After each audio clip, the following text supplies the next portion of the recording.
Welcome to the Bird's Eye View. I am Randy, the War Duck, and we are here with Twisted, but his camera's not working, so we got a little stand-in for him that I made. Crash test dummy. All right, so sorry for the absence. We're trying to get our schedules more in sync and get the technical difficulties worked out, but sometimes that's easier said than done. Anyway, so what we wanted to talk about today is Steam and the fact that you have all these other gaming storefronts that show up. Sorry about that. And I thought what was very interesting when I came across this article is I didn't actually really know that Amazon tried to jump in and compete with Steam. Did you know that? I actually did not know that either. And I mean everybody knows that Epic is trying and failing miserably, but they're still trying. And I know that like there's like GOG and a couple other ones, and then I know that there's the Amazon Game Prime Gaming, but I didn't actually know that they had original intention on competing with Steam. And that's was a little odd to me. So we came across this article here. And this article is titled Amazon thought it could compete with Steam because it was so much larger than Valve. But Prime Gaming's former VP admits that gamers already had the solution to their problems. And this kind of is the round circle of this story with Epic Games, Steam, GOG, and all these other things, because that really is the crux of the situation. Because where do you mostly game, Twisted? Steam. Steam. I am almost exclusively Steam, even though I have a PlayStation. I don't even really play on it anymore because I would just rather play on PC.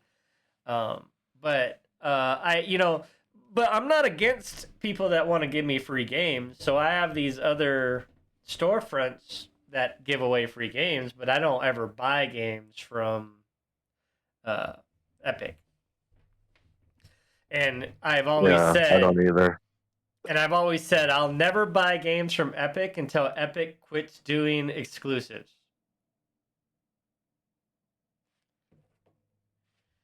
Oh, So I get what you're saying. Yeah. because it's bullshit that you want people to go to Epic so bad you pay up front for a game whether you lose money or not, which you have been just constantly losing money, just to get people to go to your thing. If you want to beat somebody at their own game, then make them want to go to your place, right? Yeah, Is give them that a more incentive than just free games. Give us something else. right? Well, I mean, that's the Cause thing is like their thing is, well, if we give away free games and then we monopolize some of these new games and so they can't be on Steam, then people will come here and game with us. But that's not really true. That's not really what's happening. Is there's a couple games here or there that people are like, okay, well, it's only here, so let me get it here. But there's a lot of people like me that simply won't buy a game over there because it's an exclusive. And then there's a lot of people that are just Steam players that don't even want to do like Epic. Like I've tried to get a couple of the guys that I know to download Epic games just for the free games so they can play the free games, and they just won't even do that. So, but that's why this headline I think struck me so bad, is because when he says that gamers already had the solution to their problem, it's very true. Like Steam does everything that gamers really need. There's a couple things here that I'm sure gamers would like better, but it's not like Epic is doing something different enough to get you to go there. They basically just copied Steam. Well, they didn't even do that. They basically just took the framework of Steam and then put it on Epic because Epic doesn't have nearly the features that Steam does. Yeah, no, not even close. And they would have to put a lot of time, effort, and money into making it even close to being like Steam. Yeah, but again, even if you made a carbon copy of Steam, are you going to get people to go there? Because then it's just Steam with a different name. Yeah, I know I wouldn't. That's for sure. There's no point. We don't need another gaming site. We have plenty, and we have the ultimate one, which is like we've been talking about, Well, Steam. and here's the thing: is I don't necessarily agree with that. I don't think it's that we don't need another one. I think it's just you have to do something different to make it worth somebody going there. Like you can't just copy and paste and say, "Hey, look over here. Hey, we'll give away free games, and even though half of them are shitty, and then we'll get some exclusives, so you should come over here, even though it's the same thing that you already have over there." You can't do that. That's not going to work. Yeah. I was just thinking it'd be kind of cool feature because it's Amazon. If they had a way to where you could like integrate like your show or something, you know, allow a little window on your screen instead of, having another monitor where you could watch your show. Just give us a little window where we could have like our media player or something, something different. Well, and that's the whole thing about this is it's this guy says the mistake was that we underestimated what made consumers use Steam. It was a store, a social network, a library, a trophy case all in one. And it works well.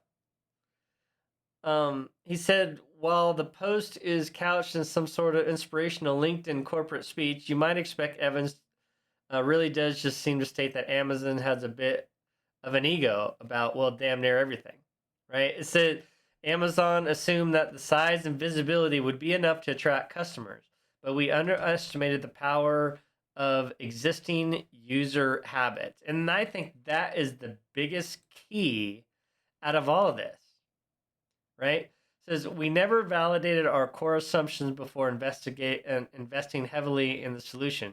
The truth is, gamers already had the solution to their problems and weren't going to switch platforms just because a new one was available. And that there is the truth of the situation that we're in with like Epic and GOG and Steam and all of those is because when you talk about the community of gaming or when you talk about the culture of gaming, Steam is embedded in that culture. And the only way to move somebody away from or in conjunction with that type of culture is to offer something new that the culture wants to shift to.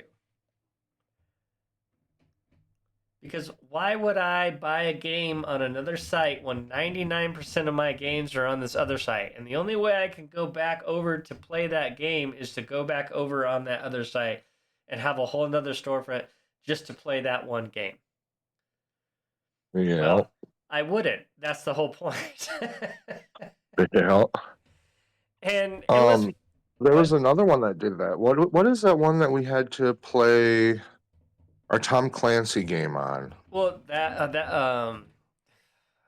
what is there? God dang, I was just reading something about that. Ubisoft, Yeah, Ubisoft. or whatever. So Ubisoft was on Steam for a long time. Then they say, "Oh, we're gonna have because we develop our own games. We're gonna have our own storefront." And they forever struggled with their own. Was it? I forgot even what the thing was. Core or I can't remember. But you had to download their launcher to play their game. You play. Yeah, you play. And that was such an annoyance that it was one of those things that after because I already owned like Wildlands, like I didn't really ever go back there to try to get more games or anything. And it was just enough of a hassle where I didn't really like doing it. Yep. And they even know they messed up because they even came back to Steam. And it just shows you the power of ingrained culture in gaming. Yep. And the thing is when Steam first started, there really wasn't a thing like that. And the only bad thing that people messed up about Steam was the fact that you don't own your games. Like Steam owns your Yeah, that's games. You're wild. literally renting your games. And that's I think that's the biggest core of what the culture could change to make so I know that I think it's GOG that does DRM free games. I think that's what it is.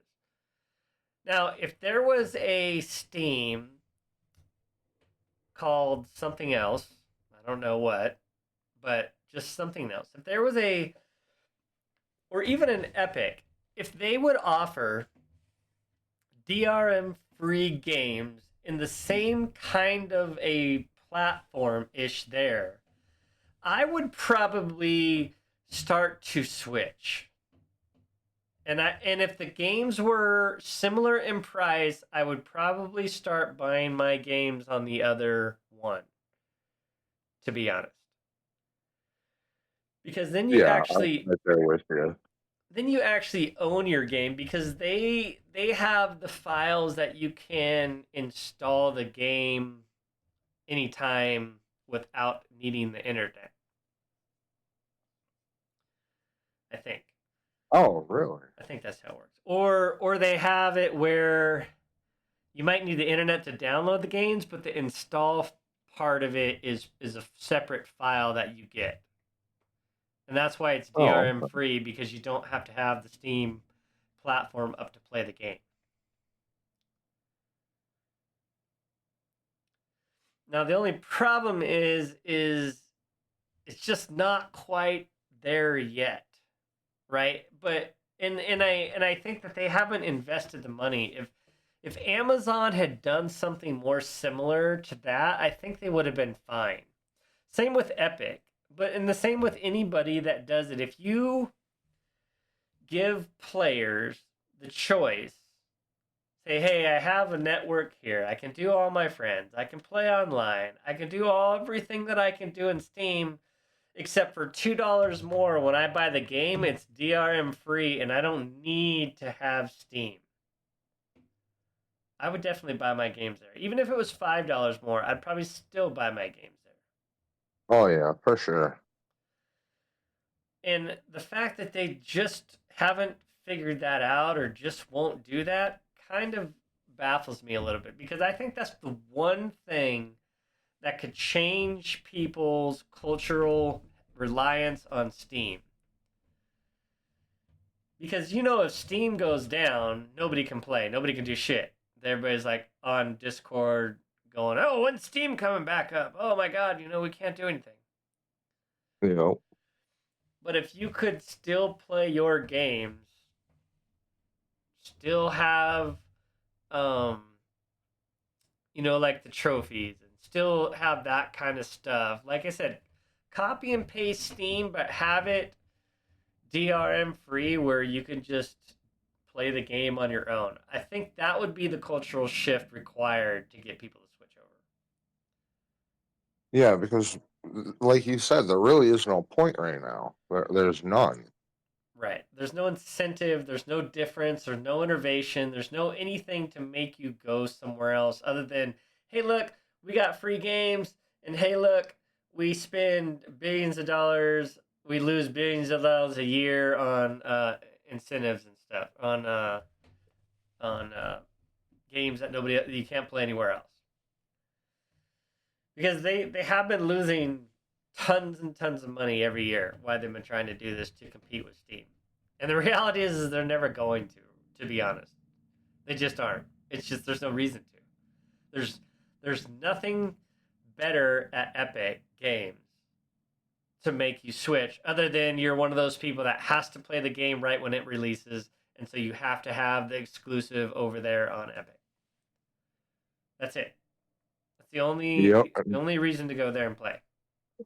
And I've never been one of those people. I'm not going to go out and spend $70, $80 to get a game if I don't know anything about it even. Well, but you're not the only one, because the report from last year, I wish I had brought that up. In fact, let me pause the recording and bring that up. Okay, so I found what I was looking for. It says only 15% of Steam playtime in 2024 was dedicated to new games, a slight increase from 2023. Steam users spent 47% of their time on games 1 to 7 years old and 37% on games over 8 years old. So what? 90 no. So 84%. So 84% of all gaming was done on games from 1 to 8 years old. How come those numbers don't match up? We're missing a 1%. Something ain't working here. We're missing a 1% somewhere. Anyway, so let's put this another way by their statistic. Only 15% of playtime in 2024 was dedicated to new games. That means that 85% of gaming on Steam was done by older games. So if you're Epic and you're saying, hey, my whole stick is I got brand new games that nobody else has over here, you're only at best can attract only 15% of people that play games on Steam. Yeah, because you look at anything that we play or anything that we know people are playing, we don't know anybody playing the new hot game that just came out because usually it's hot garbage and everybody Well, wants to wait until things are fixed and looking better. because that's the other thing is like people are, they want to charge $70 for this game and it's coming out okay, and then people get on it and it's just a disaster, and they're having to like, oh, we're on patch number 5, it's been 3 days, it's like it's getting better. It's like people don't want that. The only time people are going to put up with that is if they're paying for a half price early access game, knowing that at some point the price will be $60, $70, but I can get it for $24.99 now. And then you play a half-ass game, but you already know it's a half-ass game because it's an early access. Yeah, so you can't really get mad at it. Right. So, but that, I mean, again, that's a different gamble because now you're like, is this game actually going to pan out or not? Who's to say? Right. But Or there's been times where you do the early access and then they don't even finish the game and they're just like, yeah, well, we decided to change our mind. We canceled it. I've had that happen to me twice now. Well, but that's the risk you go. Or what happens in the other direction, like 7 Days to Die, is early access was the best part of the whole game. And then they updated the fun out of the game, and now the game is released, and the game kind of just sucks. Yep. So, I agree there. So that's always the risk you do with early access games.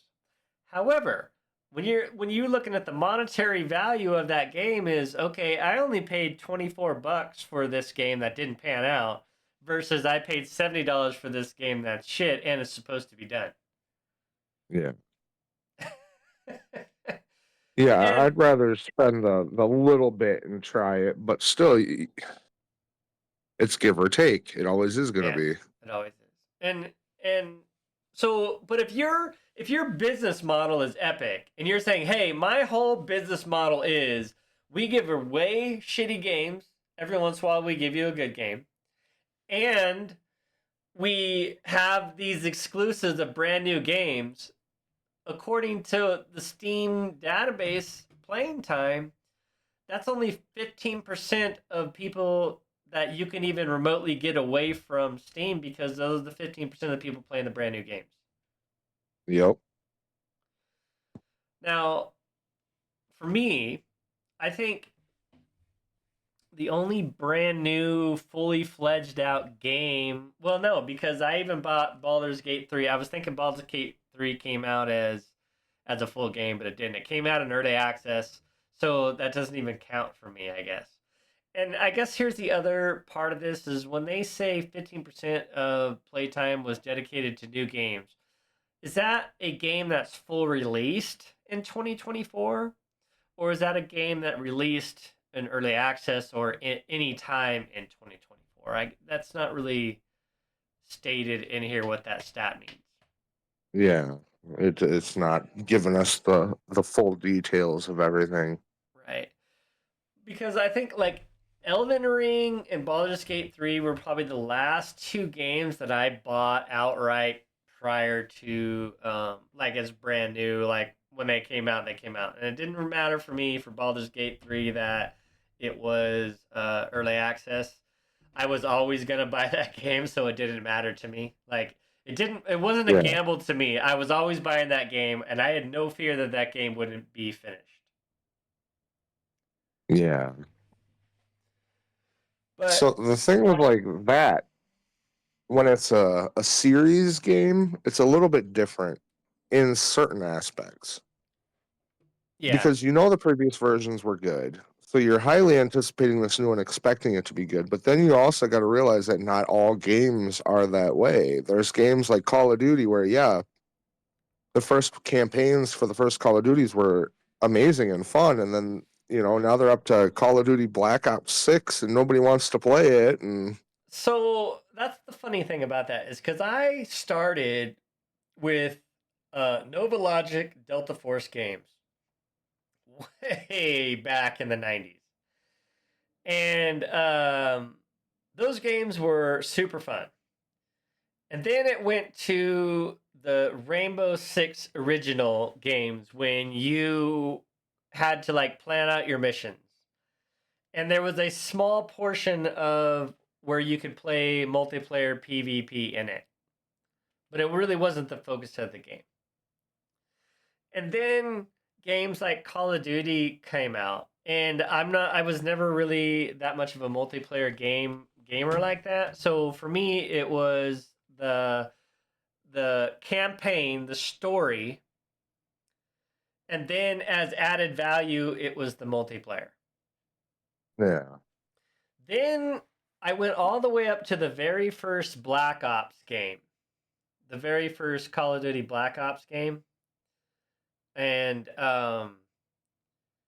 that I actually bought that game early, went down to GameStop, picked it up on release day or release night, standing in line or whatever the hell. Got that game, took that game home, went through the campaign in like 5 or 6 hours or some shit. And then I was so pissed, I just took the game back and got my money back. yeah, And that was the turning point for Call of Duty that was like, hey, we're going to be a multiplayer game, but there's this little add on campaign that you could play if you wanted to. But it was yeah, also, the campaign had no thought behind it. It was literally, hey, follow me and just shoot everything.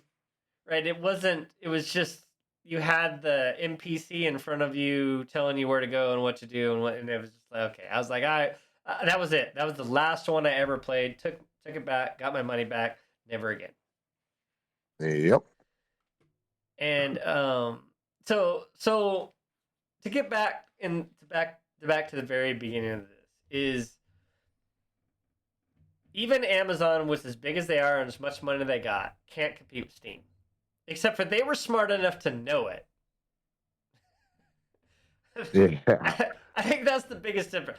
They were smart enough to be like, hey, yeah, this isn't gonna work. We're not gonna fucking be an Epic and dump all our money into this because it's just never gonna work.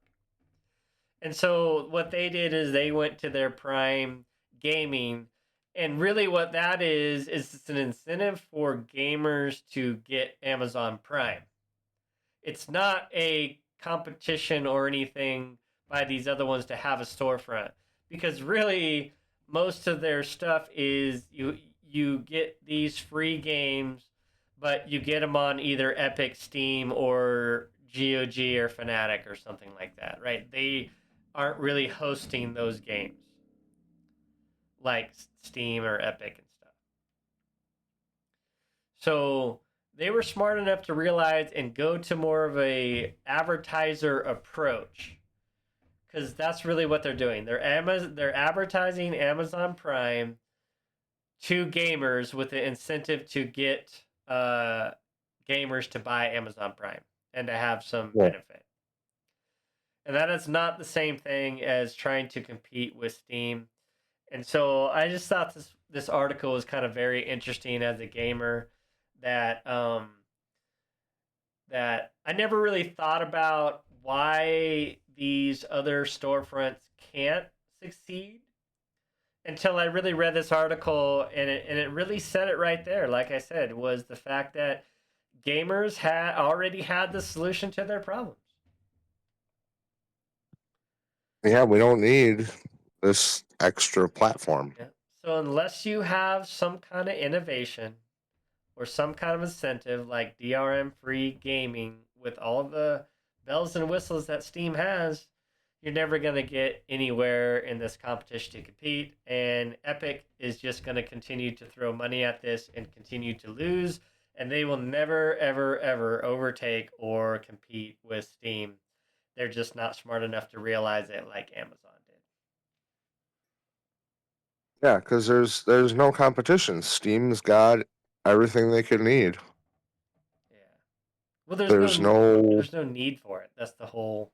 exactly. Yeah, And that's like the thing is like gaming culture is, well, Steam is just a major part of gaming culture. And like we were talking about, the only way to change that is to have something somebody wants to be able to change it. yep. So, all right. With that though, we are going to get out of here, and we are going to work on some technical difficulties to see if we can't get Twisted Smiling Face back on for our next video. Hopefully that will be next week. But please tell us what you think about this. Were we right on the money? Or are we all the way off? Do you think Epic has a chance? Do you think Amazon was smart to pull out, take a different approach? And are you a Steam gamer? Let us know. Hit that like, and if you're still here, we would really appreciate if you hit that subscribe button, help out the channel. With that, we're out of here. Much love all. Twisted, anything else to say? Keep gaming. All right, much love all.